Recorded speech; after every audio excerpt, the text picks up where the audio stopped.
Being a police officer is one of the hardest jobs in the world. That is not a statement to elicit sympathy from those we served. It's a fact. Cops have to make choices, sometimes very quickly, every single day. Some are split-second, life and death choices. Oftentimes, they are choices that will be thoroughly and repeatedly examined by those with much more time to think about them than the police officer had.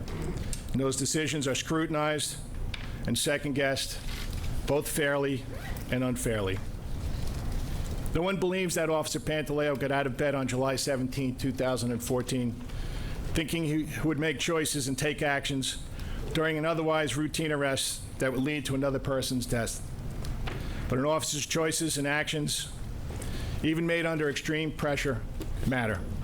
It is unlikely that Mr. Garner thought he was in such poor health that a brief struggle with the police would cause his death. He should have decided against resisting arrest, but a man with a family lost his life, and that is an irreversible tragedy.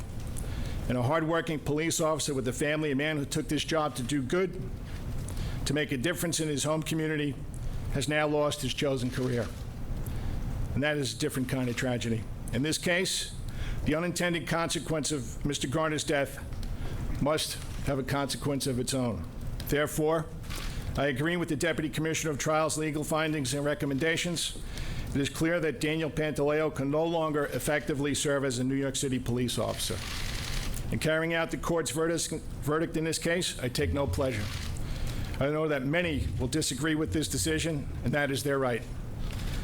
There are absolutely no victors here today. Not the Garner family, not the community at large, and certainly not the courageous men and women of the police department who put their own lives on the line every single day in service and to the people of this great city. Today is a day of reckoning, but can also be a day of reconciliation. We must move forward together as one city, determined to secure safety for all New Yorkers and safety for every police officer working daily to protect all of us. I'll now take your questions.